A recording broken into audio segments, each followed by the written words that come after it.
Graça e paz, meus irmãos. Vamos abrir as nossas Bíblias. Eu quero ler dos versículos 10 até o 12. Agora, pois, ó reis, sede prudentes, deixai-vos advertir, juízes da terra.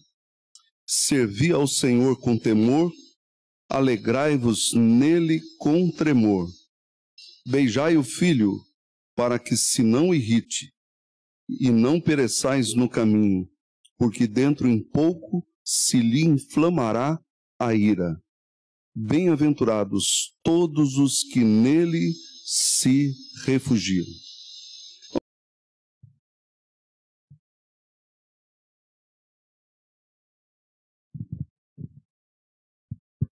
Vamos abrir as nossas Bíblias. Em Gálatas, capítulo 3. Silvia, o som está aparecendo verde aí no painel? Está verde? Tá, né? Ah, então tá bom. É que eu não sei se eu tinha ligado o microfone aí no computador. Capítulo 3. Epístola de Paulo aos Gálatas, capítulo de número 3.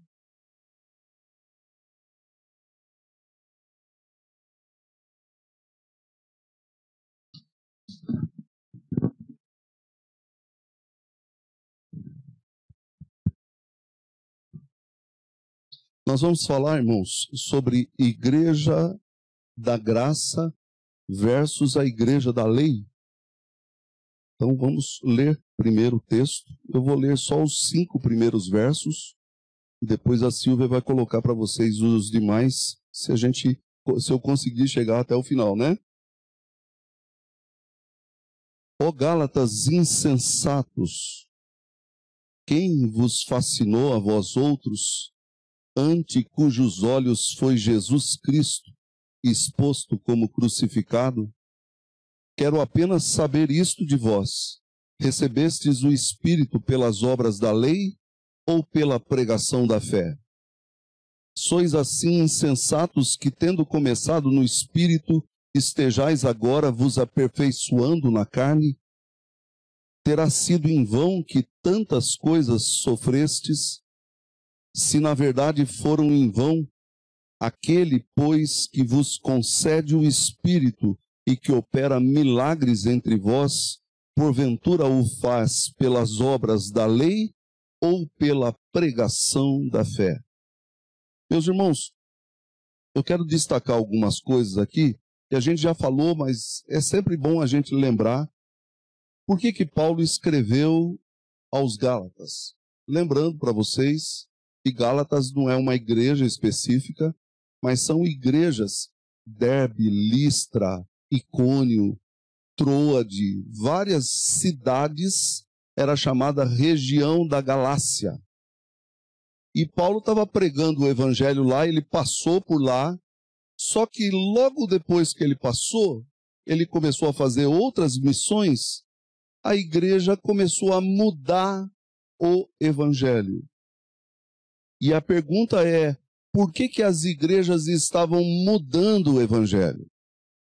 Esse é o grande tema de Gálatas, o evangelho da graça versus um evangelho chamado outro. Paulo até chega a dizer, que eu quero que a Silvia coloque aí para vocês, Gálatas 1, verso 6. Ele diz assim, admira-me, 1:6. Isso.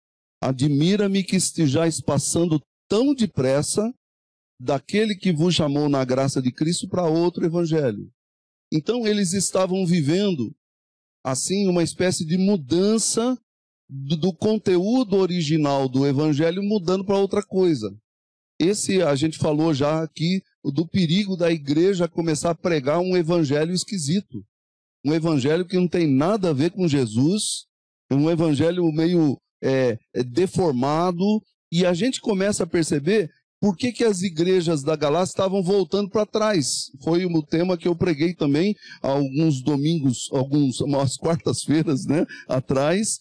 Gálatas capítulo 2, verso 4, nos mostra mais ou menos isso.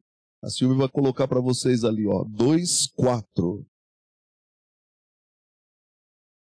E isto por causa dos falsos irmãos que se entremeteram com o fim de espreitar nossa liberdade em Cristo, que temos em Cristo Jesus, e reduzir-nos à escravidão.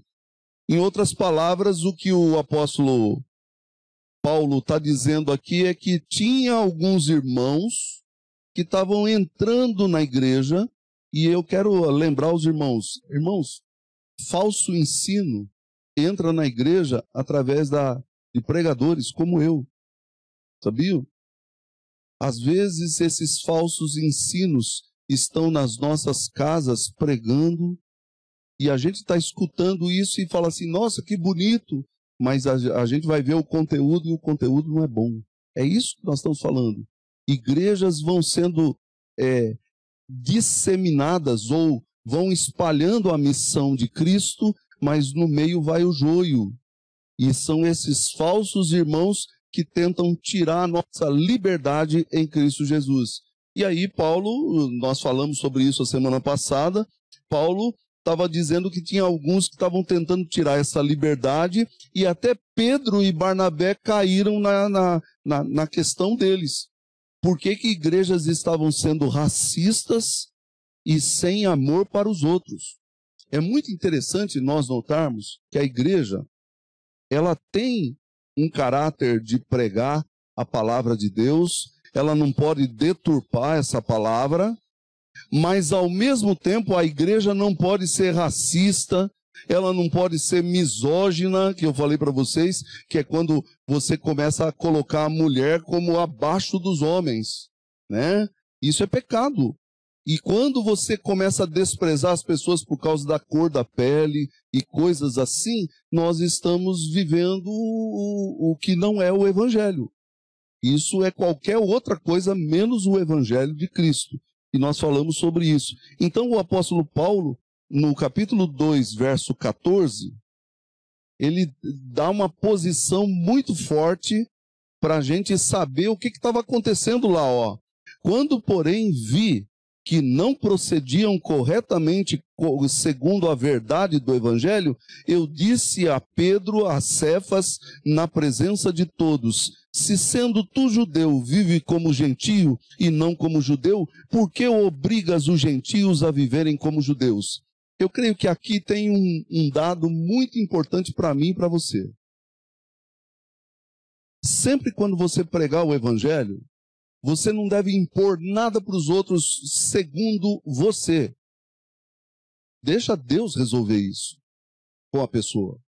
Você tem que pregar o evangelho para que a pessoa aceite o evangelho e Deus transforme ela. É por isso que muitas das vezes algumas pessoas chegam para a gente e falam assim, pastor, eu quero batizar. Pastor, eu quero fazer a minha pública profissão de fé. E aí você percebe que é apenas retórica daquele momento. É apenas um momento que ele quer mostrar para todo mundo. E, irmãos, eu lamento dizer que isso às vezes se dá até em casamento, né? O que é o casamento? O casamento é a união de duas pessoas que, quando as pessoas às vezes querem casar na igreja, elas querem casar na igreja porque a igreja é bonita, a igreja tem microfone, a gente não paga nada. A gente vai fazer, o pastor faz de graça, né? E quando você olha para ver o casamento, as pessoas estão interessadas na mensagem de Deus? Não. Estão interessadas simplesmente na igreja. Mas na mensagem de Deus, são raras as pessoas que são. Aliás, eu creio que são os verdadeiros crentes que estão interessados em ouvir Deus, através da palavra que o pastor ou qualquer outro sacerdote vai trazer. Mas nós estamos vivendo um momento, e aí o apóstolo Paulo nos diz, no verso 16, Silvia, sabendo, contudo, que o homem não é justificado por obras da lei. Aqui nós estamos no cerne da questão de Gálatas. O homem não é, nem a mulher, justificado pelas obras. O que quer dizer isso? Eu gastei a mensagem passada, mas eu vou resumir aqui para vocês. Significa alguém tentar se salvar pelo que faz. Olha, eu vou à igreja, então eu mereço o céu. Isso não é evangelho. Ah, eu ajudo os outros, por isso eu mereço o céu. Isso não é o evangelho. Isso é salvação por obras. É isso que ele está dizendo. Ninguém é justificado diante de Deus por obras da lei. Sim, mediante a fé em Cristo Jesus. E é por isso que às vezes a gente possa até se chocar de ouvir uma coisa como eu vou falar para você. Você pega um assassino, uma pessoa que matou um monte de gente.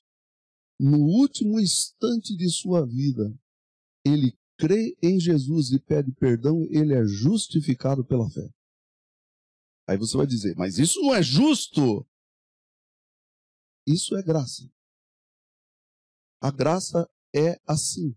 E é isso que nós vamos falar hoje, que os Gálatas estavam entrando num evangelho que não era o evangelho da graça, era um evangelho de obras, era um evangelho de eu faço, eu sou o exemplo para todo mundo. Então vamos dar uma olhadinha aí, quero que você coloque para mim no capítulo 2, verso 21, é o último verso ali, Silvia. Paulo termina essa sessão que a gente pregou quarta-feira passada, estou com domingo passado. Quarta-feira passada, assim, ó. Eu não anulo a graça de Deus. Por que ele está falando isso? Porque qualquer coisa que você coloque para que a pessoa seja salva, você está anulando a graça de Deus. Pois se a justiça é mediante a lei, segue-se que morreu Cristo em vão. Em outras palavras, para que Jesus? A gente é salvo porque a gente é bonzinho. A gente é salvo porque a gente cumpre os 10 mandamentos. A gente é salvo porque a gente pega aquele... Eu não sei se vocês conhecem, mas tem gente que fala assim, pastor, eu não fumo, não bebo, não roubo, não mato e sou bom marido, sou boa esposa. 5 dedos. E aí eu pergunto para você, por causa disso, você merece o céu? Desculpe, mas todos pecaram. Não há um justo sequer.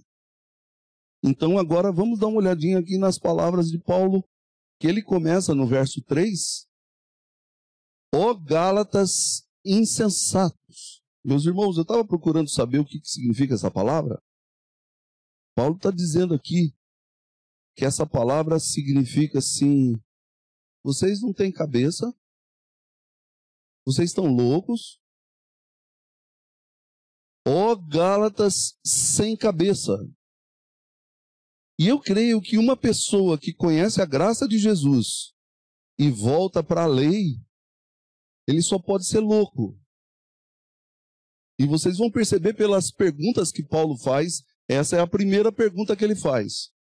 Ele diz assim, quem vos fascinou a vós outros, ante cujos olhos foi Jesus Cristo exposto como crucificado? O que quer dizer essa pergunta? Eu quero traduzir para vocês da seguinte maneira. Jesus morreu em vão por vocês? O que aconteceu nos olhos de vocês, que é fascinação? A palavra fascinação aqui é a mesma palavra para feitiçaria, ou alguém que faz mágica. Ele ilude você. Ele faz uma mágica iludindo você. E você não consegue, fala assim, meu Deus, nossa, sumiu. Não sumiu, ele fez um truque lá, que o negócio caiu em algum lugar que você não sabe. Então Paulo está dizendo assim, quem foi que fez uma espécie de fascinação nos olhos de vocês, que vocês tiraram os olhos de Jesus crucificado para colocar os olhos nessas coisas? Talvez uma ilustração disso seja importante dizer que a igreja estava aprendendo naquele momento a viver na graça. Até Jesus vir, eu não sei se todo mundo sabe disso, os judeus que são chamados de judaístas, ou judeus, judaísmo, que até hoje tem em Israel, eles diziam que para você ser salvo, você precisa, no mínimo, cumprir 463 mandamentos dos 600 e tantos que existem. Isso era corrente na época de Jesus. Jesus acabou com esse negócio, dizendo que os fariseus e os escribas eram hipócritas, porque eles pregavam para todo mundo entrar naquele caminho, mas eles mesmos nem com o dedo entravam. E esse é o perigo do legalismo, irmãos. Existem dois perigos na Bíblia. Legalismo demais, mas também a gente chama o outro lado de antinomismo, que é lei de menos. Vocês imaginam, por exemplo, se no Brasil não tivesse lei. Cada um faz o que quer. Não tem sociedade que sobreviva assim. Mas o perigo aqui de Gálatas é legalismo demais. Não é o caso de falta de lei. Eles estavam colocando a lei para a salvação de todas as pessoas. O judaísmo, ele é legalista. E aí me perdoem a minha ousadia de falar o que eu vou falar agora. Está cheio de igreja hoje que bota a bandeira de Israel debaixo da ceia. Israel não é de Deus. Israel é uma nação pagã, como qualquer outra nação que existe nesse mundo. Mas, pastor, é deles que vêm os patriarcas. Graças a Deus, tinha que vir de um povo, e veio deles. Mas vocês vão ver no próprio texto de Paulo que Abraão creu para que todos nós fôssemos filhos de Abraão, e não os judeus. Deixa eu mostrar algo para vocês que está em Gálatas, capítulo 6. Por favor, abra lá sua Bíblia, ou a nossa irmã coloque aí para mim, Gálatas, capítulo 6. Eu vou ler ali o versículo de número 16. 16.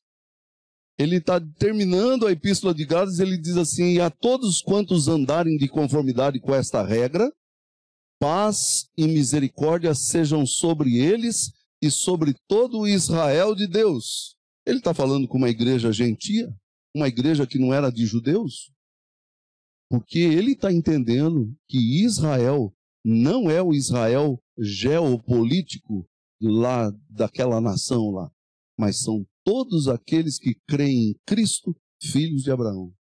Vamos voltar lá, só para a gente ir entendendo. A igreja de Gálatas, ou as igrejas ali da Galácia, estavam passando por um momento em que tinha muita coisa acontecendo juntamente com o judaísmo que estava se distanciando do evangelho. O evangelho tinha que começar a colocar uma separação. Eu não sei se vocês sabem disso, mas há pouco tempo atrás eu estava estudando no meu doutorado e a gente teve um debate dentro da escola, lá no Mackenzie, e quando a gente estava estudando, falando sobre isso, o meu professor diz assim: eu não entendo como que podem pastores quererem ouvir rabinos. O rabino não aceita que Cristo, ele diz que Jesus é um charlatão. Por favor, eu não quero que você fique com raiva de judeu. Eles precisam das nossas orações, como os nossos vizinhos, como todo mundo. Mas como é que pode a gente querer ouvir gente que não aceita o Novo Testamento, não aceita Cristo? Então, irmãos, às vezes eu creio que isso vem lá dos Estados Unidos para a gente abraçar Israel e dizer assim: Israel é a nação que a gente precisa se ajoelhar. Desculpa, eu estou fora. Já estou declarando isso aqui porque a nossa igreja não aceita isso. Aliás, o reverendo Augusto Nicodemos, que foi meu professor, ele dizia o seguinte, que Israel é tão pagão, ou até mais pagão, que muitas igrejas por aí, que estão reverenciando essas pessoas. Então, irmãos, quem fascinou vocês, Gálatas? O que aconteceu que ofuscou o olhar de vocês para Jesus Cristo? E eu creio que aqui tem uma lição para nós, irmãos. Jesus é suficiente na sua vida? Às vezes eu escuto algumas pessoas, eu quero ser feliz, eu preciso disso. Será que eu sou feliz com Jesus? Eu posso não ter todas as coisas desse mundo, posso não ter todas as riquezas que esse mundo possa dar, mas eu sou feliz com Jesus. Jesus é suficiente para mim. E será que Ele é suficiente para você? Ou você precisa de mais alguma coisa? Eu creio que isso envolve uma série de questões que eu não quero entrar aqui agora, mas eu quero mostrar para vocês que Paulo faz essa pergunta: quem que fascinou vocês? A segunda pergunta está no verso 2. Vamos lá? Quero apenas saber isso de vós. Vocês receberam o Espírito pelas obras da lei ou pela pregação da fé? Você está vendo que Paulo está fazendo um contraste. Quer dizer, eu recebi o Espírito Santo na minha vida para eu ser transformado, ou tem alguma coisa que me enfeitiçou e eu tirei os olhos da sabedoria de Deus para tentar ganhar as coisas pelas obras da lei. E ele diz aqui de novo, né? Sois insensatos, sem sabedoria. Por quê? Você recebe o Espírito de Deus pela pregação da fé.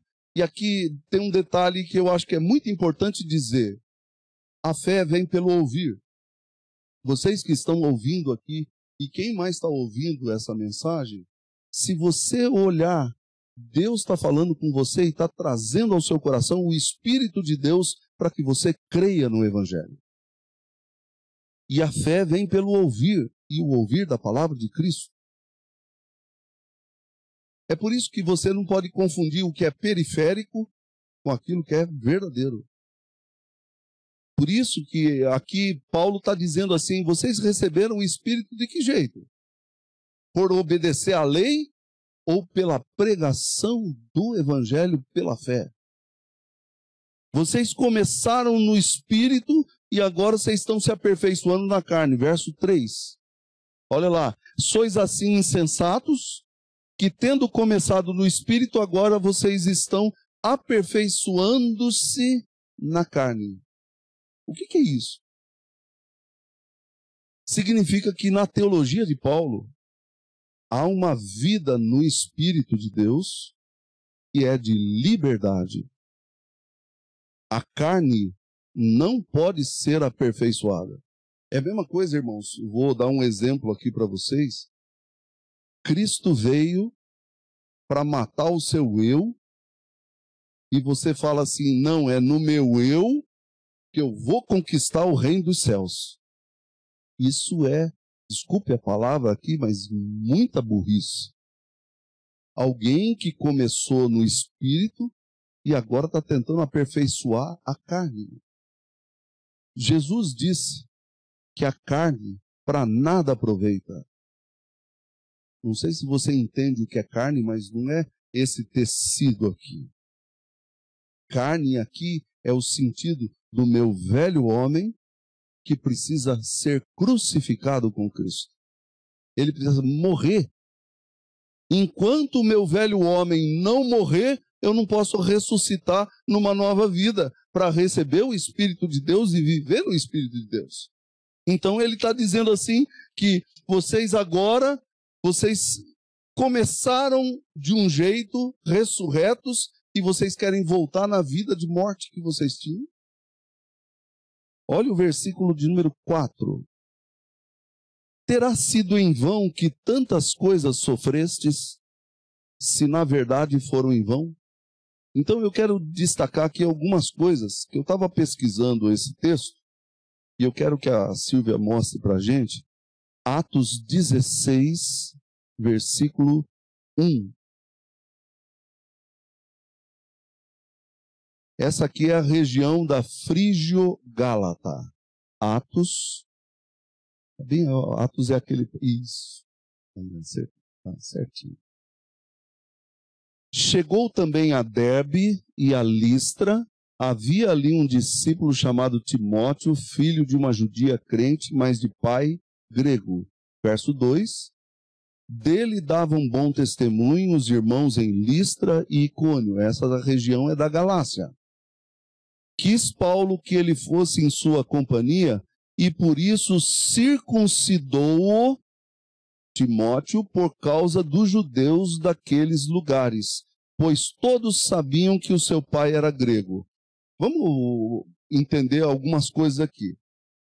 A circuncisão é do judaísmo. É o batismo deles. Então, uma pessoa que é circuncidada não podia entrar na sinagoga. Então, Paulo pegou Timóteo, que era filho de pai grego, mas de mãe judia. Como que era o nome da mãe de Timóteo? Alguém lembra? Eunice, e a sua avó, Loide. A gente aprende isso na escola dominical, né? Certinho. Então, o Timóteo foi lá, ele foi circuncidado, mas não é porque Paulo queria dar um jeitinho para Timóteo obedecer o judaísmo. Não. Como é que ele vai pregar numa sinagoga se o menino não foi circuncidado? Então vamos obedecer aqui, mas só para entrar. Por quê? Porque tinha muito judeu ali naquela região. E isso é um detalhe que a gente lendo Atos, a gente não percebe, mas Paulo diz que eles enfrentaram grande oposição do judaísmo. E eu quero destacar aqui para vocês, porque houve um crescimento naquela região e a gente não sabe quais eram as lutas que Paulo estava passando. Então ele pergunta, vocês sofreram em vão? E aí tem duas respostas. A primeira, não sabemos se essa luta é a luta de Paulo com as igrejas, e por causa do judaísmo que eles estavam combatendo essas coisas, ou se é uma luta da igreja de tentar manter-se e continuar firme na fé. Eu não sei, sinceramente eu não tenho essa resposta, mas parece que Paulo está dizendo assim, vocês ficaram sofrendo em vão, quer dizer, vocês estavam em Cristo e agora vocês estão deixando Cristo para ir atrás de outra coisa. E aí vem o verso 5, que a Silvia vai colocar para a gente ali, capítulo 3 de Gálatas, verso 5. É uma quarta pergunta.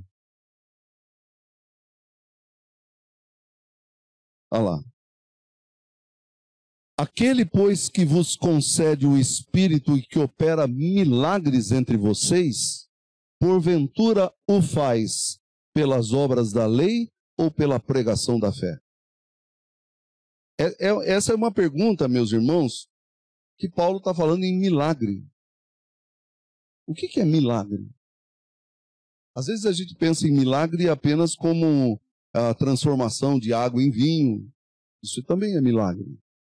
Mas a conversão de um pecador a Cristo é um milagre. Vamos ver, ele vai citar agora no versículo seguinte, que é o 6, o caso de Abraão. Olha o milagre que ele cita aqui. É o caso de Abraão. Caso de quê? De milagre. Que creu em Deus e isso lhe foi imputado para a justiça. Não sei se você conhece a história lá do Gênesis, mas o texto diz assim, que Abraão estava um dia lá, de repente Deus fala com ele, fala assim, Abraão, sai da tua terra, da tua parentela, de perto dos parentes, e vai para onde eu vou mandar você, porque de ti eu vou fazer uma grande nação. Abraão já era velho, Sarai ainda era uma mulher velha, e Deus prometeu um descendente. Em ti serão benditas todas as famílias da terra. Então, ele creu em Deus, e isso foi colocado na vida de Abraão como justiça. Não pela lei, mas pela fé. O que Paulo está querendo dizer? Que há um milagre que a gente recebe pela fé em Cristo Jesus. Esse milagre de ser transformado é mudança de vida. Milagres para Paulo é crer no Evangelho de Deus. Crer na palavra de Cristo. E aí ele diz, é o caso de Abraão que creu em Deus e isso foi colocado, imputado na vida dele para a justiça, na conta dele. Irmãos, pense aqui comigo. Se nós somos salvos pelo que fazemos, para que Cristo? Não tem sentido. Jesus veio justamente porque você não podia pagar a dívida. Ele pagou no seu lugar. Esse é o evangelho que nós cremos. É por isso que qualquer pessoa no mundo inteiro, nesse instante, que se dobrar o seu coração e dizer: Senhor, eu pequei contra ti, mas o que Jesus fez na cruz faz uma expiação por mim. A Bíblia diz que ele é salvo, porque ele invocou o nome de Deus. Não tem outra salvação na Bíblia, gente. Não tem outra maneira de você ser levado à presença de Deus depois que você morrer e agora você estar na presença de Deus mediante o sangue de Cristo. Os filhos de Abraão, vamos ver o versículo 7 agora. Sabei, pois, que os da fé e não das obras é que são filhos de Abraão. O que Paulo está dando e indicando aqui para nós? Primeiro, que vocês estão seguindo esses judeus que estão falando um monte de coisa errada, que não é a fé em Cristo. Eles não são filhos de Abraão. Eles podem ser chamados filhos de Abraão apenas pelo sangue, mas pela fé, os filhos de Abraão são aqueles que creem. Para mim isso é tremendo, irmãos, porque hoje, o que salva uma pessoa numa igreja como essa que nós estamos? Eu posso enjoar de pedir para você vir à frente, para você se ajoelhar, você fazer um monte de coisa. Mas se o seu coração você não crê, você não é salvo. Vamos dar uma olhadinha nisso? Vamos lá. Romanos, capítulo 10. Romanos, capítulo 10. Versículo 9.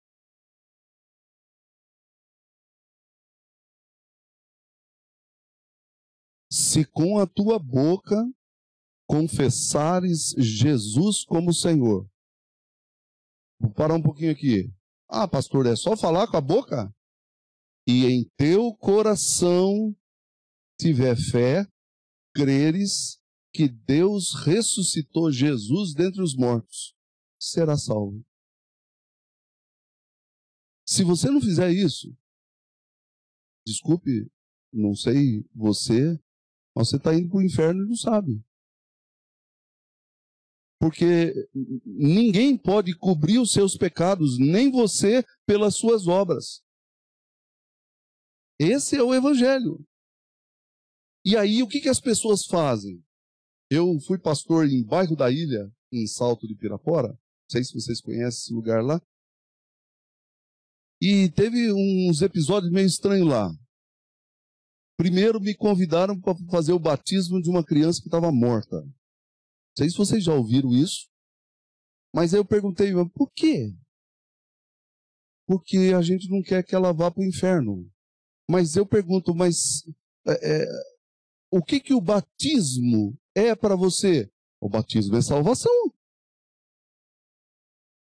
A vida inteira eles aprenderam esse tipo de coisa. Outra coisa que eu vi lá é o seguinte, que se você não for batizado no rio, o seu batismo não vale de nada. E eu perguntei, mas o que é batismo para você? Batismo é salvação, é o batismo que lava os pecados. Eu falei assim, meu Deus do céu, é o mesmo problema de Gálatas. Essas pessoas estão completamente longe do Evangelho de Jesus.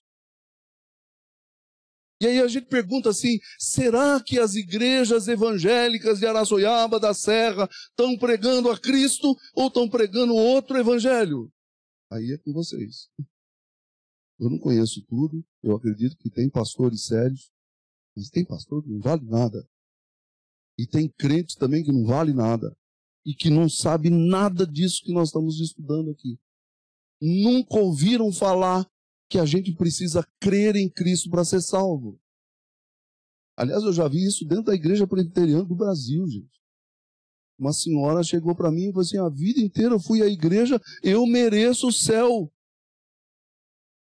Ela não entendeu o Evangelho. Porque o Evangelho é, eu sou pecador como todos os demais, mas Cristo veio e cobriu a minha vida com seu sangue. Por isso eu creio que ele ressuscitou dentre os mortos e eu confesso isso com o meu coração e com a minha boca, que Jesus Cristo é o Senhor da minha vida. Continuando aqui, irmãos, voltando para o nosso texto, eu quero terminar. O versículo de número 7. Os filhos de Abraão são os da fé. E aí eu vou terminar no verso 8 e continuo a semana que vem, senão vai ficar muito comprido o meu estudo. Tá? Pode pôr o próximo. Ora, tendo a Escritura previsto que Deus justificaria pela fé os gentios, ele pré-anunciou o Evangelho a Abraão. Em ti serão abençoados todos os povos. Meus irmãos, qual é a nossa missão? Levar Jesus. Levar Cristo para a vida das pessoas. A pessoa vai mudar de vida, não vai mudar de vida? Isso não é problema meu. Aliás, esse é um grande problema do Espírito Santo. É o Espírito Santo quem muda as pessoas. Eu me lembro que eu estava aqui, eu não sei se o Noel estava presente, mas a gente estava fazendo a avaliação de uma pessoa que ia fazer profissão de fé. E ela falou assim para a gente assim, olha, eu quero confessar aqui para vocês, eu tenho um pecado que eu estou aí lutando para tirar. Aí eu perguntei, que pecado? Eu fumo, eu sou viciado em cigarro. Eu virei para essa pessoa, olhei para os presbíteros, eu esperei para ver o que os presbíteros iam dizer. Aí eu virei para ela e falei assim, olha, a Bíblia diz que quem tem que convencer você sobre isso é o Espírito de Deus. A gente não pode impedir você se você crê no Evangelho, porque você tem esse vício, mas tem outros irmãos que têm outros vícios e outros pecados. Eu não quero justificar pecado aqui, mas quem é que não tem pecado, atire a primeira pedra. E os presbíteros disseram, é isso mesmo, pastor. Isso não impede você de entregar sua vida a Cristo. Você já fez isso? Já. Eu estou lutando contra o pecado. Você vai lutar contra o pecado até morrer. E um dos nossos presbíteros disse isso. Então, olhe para Cristo. Há pouco tempo atrás eu encontrei com essa pessoa, ela não está mais entre nós, e eu perguntei, e o vício? Pastor, graças a Deus, Jesus tirou tudo. Eu disse, aleluia. Deus é poderoso. Porque é só Deus que pode convencer você do pecado, da justiça e do juízo. A gente tem que pregar o Evangelho para toda criatura, porque Deus tem filhos de Abraão ainda para crerem em todos os lugares. Quem sabe você, nessa noite aqui, é um filho de Abraão que está voltando para casa, dizendo, eu quero Cristo na minha vida, eu entendo o Evangelho de Jesus. Amém? Vamos orar? Vamos buscar Deus em oração, mais uma vez. E aí, a semana que vem, eu vou continuar esse mesmo estudo. Eu tenho certeza que você vai gostar, porque nós vamos falar sobre Abraão e vamos mostrar que aqueles que seguem as pisadas de Abraão são os da fé. Senhor nosso Deus, te louvamos pela tua palavra, Senhor, mas em primeiro lugar sempre reconhecendo que nós não somos melhores do que ninguém.